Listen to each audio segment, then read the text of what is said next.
paz do Senhor Jesus? Amém. Podemos assentar, meus irmãos? Amém, irmão. Quero agradecer a Deus a privilégio de poder estar com vocês nesta noite, melhor nesta tarde, e também agradecer a Deus o privilégio, de poder contribuir neste tempo. Deus me deu uma palavra, meus irmãos, Glória a Deus. e eu queria falar sobre Deus se movimenta e a gente se posiciona. Amém? Glória a Deus. Com base nisso, eu quero que você abra sua Bíblia no livro do Êxodo, capítulo 3. Nós vamos ler a partir do verso de número 1. Deus, Ele tem uma palavra para nossas vidas. Glória a Deus. Aleluia. Livro do Êxodo, capítulo 3. Nós vamos ler do verso 1 adiante. Todos encontraram? Diz assim: E apacentava Moisés o rebanho de Jetro, seu sogro, sacerdote indiano, e levou o rebanho atrás do deserto, e veio ao monte de Deus, a Horebe. E apareceu-lhe o anjo do Senhor em uma chama de fogo, no meio de uma sarça. E olhou, e eis que a sarça ardia no fogo, e a sarça não se consumia. E Moisés disse: Agora me virarei para lá, e verei esta grande visão, porque a sarça se não queima. E vendo o Senhor que se virava para lá a ver, bradou Deus a ele do meio da sarça e disse: Moisés, Moisés. E ele disse: Eis-me aqui. Amém? Irmãos, falando sobre movimento e posicionamento, dentro da história, a gente vai observar que o primeiro a se movimentar e o primeiro a se posicionar não são homens, mas é o próprio Deus.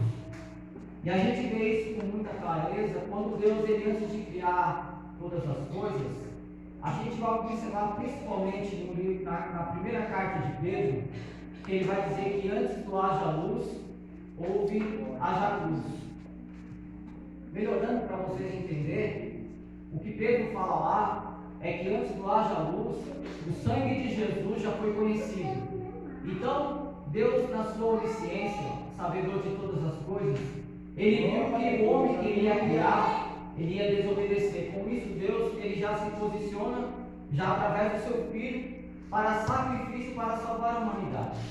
Então a gente vê que o posicionamento e movimento de Deus, ele não pega a gente desapercebido. Porém, quando Deus se movimenta, é porque ele já tem uma intenção para fazer. Só que basta nós também se posicionar. E dentro disso a gente vai ver que quando o homem ele pega que é afastado de Deus, a gente vai ver que lá em Gênesis capítulo 12, Deus ele vai olhar e vai escolher um homem. Observe que Deus está sempre se movimentando. E através dos movimentos de Deus a gente vai se posicionando também. E com isso Deus ele olha, se movimentando, ele vai ver um homem, ele vai chamar esse homem. Só que esse homem também tem que se posicionar também. E observe que posicionamento nem sempre é tão fácil. Deus ele faz uma proposta, Deus nos chama, mas basta a gente também obedecer. Porque se a gente não obedece, não tem como a gente alcançar aquilo que Deus tem para nós.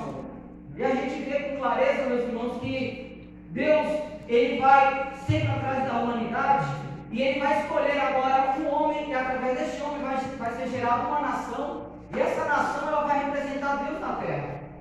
A gente conhece a história de Israel. Israel até o dia de hoje, eles ainda representam Deus ainda na terra. Só que observe que Deus ele faz um movimento. Israel se posiciona, porém o povo vai ficar longe de Deus. E é interessante que Deus vai falar algo interessante em Gênesis capítulo 15. Ele vai falar para Abraão, bem no dia que Abraão está querendo sair do posicionamento. A gente vê que Deus ele vai olhar para Abraão dentro da tenda e vai falar: Abraão, sai para fora da tenda, porque eu quero te mostrar algo do lado de fora. E é interessante que a tenda ela limita a nossa visão, mas quando Deus vai falar para a gente se posicionar do lado de fora, a nossa visão é ampliada. Glória a Deus. Então nosso Deus ele tem algo muito grande para fazer através de nossas vidas, mas basta nós se posicionar diante dele. E é interessante que Deus ele fala para ele anima Abraão novamente e fala: dar-te-ei uma grande nação. Tenta contar as estrelas, Abraão não consegue. Ele diz, assim será a sua descendência. Vai ser maior do que a numeração das estrelas que há nos céus. Só que é interessante que Deus fala para Abraão também. Em Gênesis capítulo 15, versículo 13, Deus falou assim: a sua descendência descerá a um povo e vai servir aquele povo. Mas em 400 anos eu visitarei esse povo e tirarei, e também a sua fazenda, ou seja, este povo vai ser rico, Abraão. Só que é interessante que Deus fala o que vai acontecer. E é interessante que através de José quando desce para o Egito, e é interessante que José, ele sai da casa do seu pai com 17 anos, não porque ele quis, mas porque ele foi forçado, ele foi vendido pelos seus próprios irmãos. E é interessante, meus irmãos, a gente observar que José, dentro do Egito, ele vai se posicionar. E é interessante que antes dele descer para o Egito, antes de ser vendido pelos seus irmãos, é interessante que Deus já se movimentava através de José. E como a gente vê isso? Através de sonhos. José é aquele que tem sonhos, e não é sonhos dele, mas é sonhos de Deus através de José. É interessante que José está dentro do Egito com 17 anos. E é interessante que Deus está se movimentando, porque Deus está com José no Egito. E é interessante que onde José entrava, Deus era com ele. Eu quero te dizer nesta noite que não importa o lugar que você está, não importa onde você está neste momento, mas o importante é Deus estar com você. Aleluia. A gente pode estar em palácio, se Deus está conosco, é a melhor coisa que a gente Glória tem. a Deus. A gente pode estar aqui estamos nessa noite, nessa tarde, aqui no bairro da Cachoeira de França. Não importa, se Deus está neste lugar, a vitória é certa. Glória a Deus. É interessante, irmãos, que José, dentro do Egito, ele se posiciona. E eu gosto disso porque ele é um jovem. E ele se posiciona numa terra e é longe dos seus pais, longe da sua cultura, longe da sua religião. Mas ele está lá, servindo ao Deus de Israel. Então não importa o lugar, o importante é a gente estar servindo a Deus. Glória a É Deus. quando a gente se posiciona, Deus se movimenta junto com nós. Aleluia, Jesus. Glória a Deus. E é interessante que o povo desce para o Egito. Eu tenho que caminhar por causa que as horas voam, como o nosso irmão falou. E é interessante que o povo desce e agora Deus vai multiplicar. Observe que o povo, quando desce para o Egito, eles descem aproximadamente 70 almas. Quando Estevão está pregando, lá em Atos capítulo 7, Estevão fala que era aproximadamente 75 vidas que entraram. Só que Deus multiplica. E observe que nosso Deus é um Deus de multiplicação. Aleluia. Hoje a gente vê esse número, mas com os olhos da fé a gente sabe que Deus é um Deus que multiplica. Aleluia. E é interessante que o apóstolo Paulo falou isso à igreja de Corinto. Ele diz assim: um planta, outro rega, mas quem vai dar o crescimento é Deus. Glória a Deus. Quem passou atrás aqui plantou. Quem sabe agora ele está regando, mas quem vai dar o crescimento dessa obra é Deus. Glória a Deus. Então a gente se agarra a palavra do Senhor acreditando que Deus faz Aleluia. coisas possíveis aos nossos olhos. Deus tem obra grande para realizar no meio, só que basta nós se posicionar. Santo é o Senhor Deus. Porque Aleluia. nós se posiciona aqui como estamos se posicionando. E Deus do céu está se movimentando. Glória a Deus. Ei, é interessante que Jesus falou assim que o Espírito Santo é quem convence o homem do pecado e do juízo. Então basta a gente se posicionar pregando para as pessoas aí Santo fora. é o Senhor. Porque acontecem dois eventos. Quando eu prego, o Espírito Santo convence. Mas se eu não pregar, o Espírito Santo também não convence. É uma obra que é conjunta.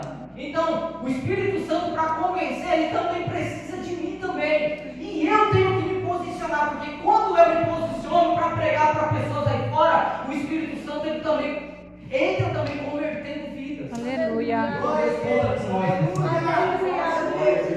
E é interessante, irmãos, que eu tenho que correr aqui. Deus agora, ele vai ter que levantar agora um homem dentro do Egito. E é interessante que Deus ele vai se lembrar, porque está chegando perto dos 400 anos, e a palavra de Deus não pode voltar vazia, porque ele não é homem para mentir. Ele vai agora olhar para uma criança que ainda está em formação no ventre da sua mãe, a Joquebede.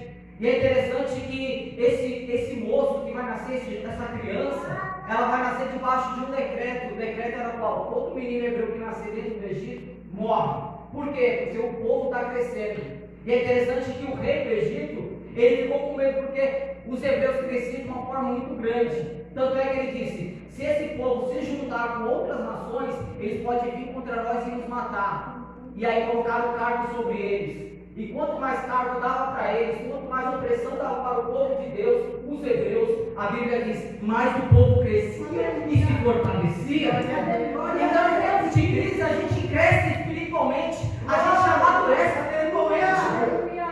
E às vezes Deus faz isso com a gente, irmãos. Deus aperta a gente para ver a gente crescer espiritualmente. E é interessante que o povo está sendo oprimido, só que Deus está com seus olhos sobre o povo também. E é interessante que o povo não tinha nem tempo para adorar a Deus mais. O povo estava agora sendo castigado, só que Deus ele vai levantar uma criança. E é interessante, irmãos, que essa criança, quando ela nasce, a Bíblia diz que em Êxodo capítulo 2, que ele vai ficar por 3 meses dentro da sua casa, escondido. O Moisés ele recebe um livramento de morte logo quando ele nasce. Irmãos, quem nasceu para algo dentro da obra de Deus, ninguém mata o que Deus planejou.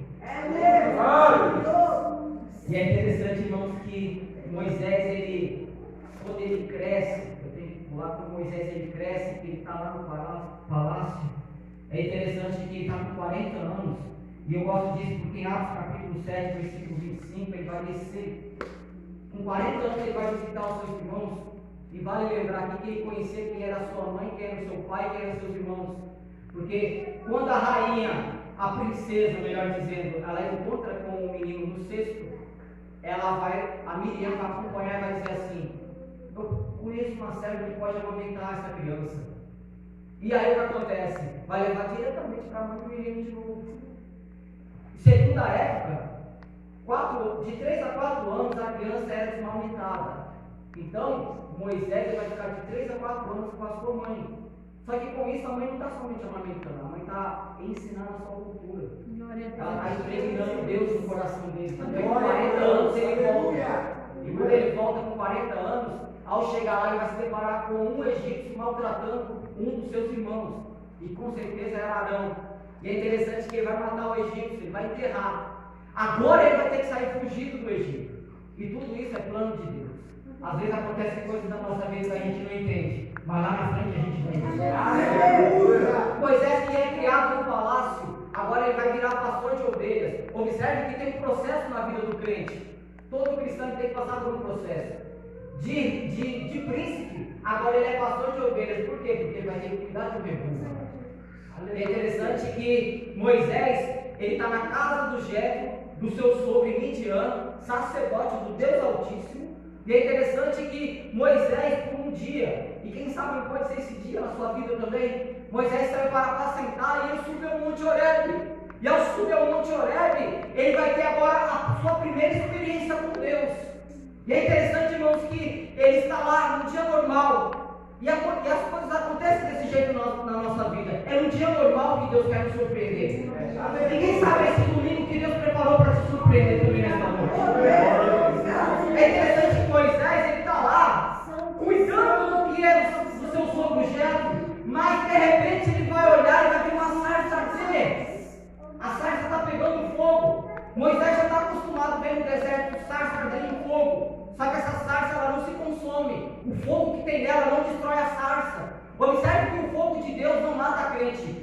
Ele faz com que a chama cresça, mas não mata a crente. Aleluia. Moisés olha para aquilo, porque aquilo já estava há muito tempo acontecendo, e aquele viu, a sarça não se consome, eu vou olhar para lá e me virar ali para ver. Quando Moisés faz isso, Moisés acaba sem perceber, se posicionando para onde Deus quer. Moisés olhava para cá, Deus falou, você vai olhar para cá. E é interessante que Deus usa algo insignificante para chamar a atenção de Moisés. E eu quero te dizer que Deus, às vezes, Ele faz isso mesmo. No simples, Deus pode te revelar algo muito Moisés, quando se vira para olhar, irmão, sabia que Deus está se movimentando e Ele está se posicionando. Quando ele olha, ele vai querer chegar perto para ver o que está acontecendo. Porque já tinha um tempo que aquela sarça estava se queimando. E é interessante que a sarça era pequenininha. Aí Moisés, ele chega, quando ele vai chegando perto, ele vai escutar uma voz. E é coisa linda quando um crente escuta a voz de Deus.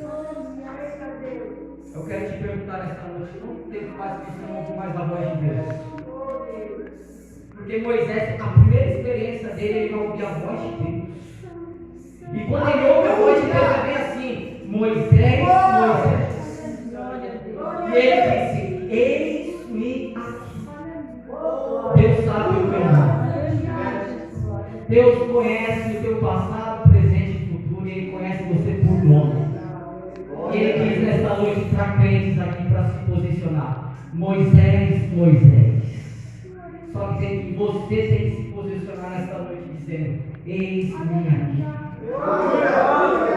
É interessante que Deus fala assim: Moisés, não vem para cá, porque a terra que tu estás é terra santa. E ele fala assim: tira a sandália dos teus pés, porque onde tu estás é terra santa. Por que Deus falou para ele: tira a sandália dos teus pés, porque a terra é santa? É interessante que dentro da cultura dos cananeus e do Egito, duas culturas que Moisés estava navegando, conhecia. Para entrar na presença de uma divindade, de um Deus estranho, assim podemos dizer, era obrigado você tirar as suas sandálias para você entrar na presença de uma divindade. Então, quando Deus se revela desse jeito, dizendo: tira a sandália dos teus pés, Moisés já falou: estou na presença de alguém muito importante. Aleluia! E nesta noite nós estamos na presença de alguém muito importante. E quando Deus começa a falar com ele, Deus fala assim: eu ouvi o gemido do meu povo e por isso eu desci para livrar eles. Tenho visto atentamente a aflição do meu povo. Só que é interessante que Moisés quer fugir. E isso acontece com todos nós. Quando Deus nos chama para uma obra, a gente quer fugir. O Jeremias falou: eu não posso falar porque eu sou como uma criança. O Moisés disse: quem sou eu para ir até Faraó para dizer para aquilo, liberdade do povo? Aí o Senhor fala assim para a gente encerrar nessa noite. O Senhor disse: eu serei contigo. Então, onde nós estamos, não precisamos temer, porque Deus está conosco. Quando Jesus ele ressuscita em Mateus capítulo 28, ele fala algo para os seus discípulos que a gente tem que gravar no nosso coração, dizendo: e eis que estarei convosco todos os dias. Então não há o que temer diante das coisas, não há o que temer diante das dificuldades. Deus disse que está conosco, nós não precisamos temer nada. Glória a Deus. Porque Deus, ele através de Moisés, ele tira uma nação de dentro de uma nação. E aí uma palavra do nosso pastor, com todo respeito, Deus quer usar o nosso pastor aqui para tirar um povo de dentro de um povo dentro deste bairro. E às vezes, presbítero Claudinei, às vezes a gente olha e a obra é exitosa mesmo, é dificultoso, nem todo mundo está num momento desse. Só que eu quero te dizer nessa noite que Deus é contigo. Glória a Deus. Ele tem um propósito nessa noite. Deus tem uma obra grande a realizar aqui neste meio. E Deus conta contigo. Deus se movimentou nos céus, tocou no coração do pastor presidente e hoje você está aqui. Glória a Deus. Quem olha para o momento não consegue olhar para o futuro, mas Deus é aquele que conhece o futuro e conhece o futuro.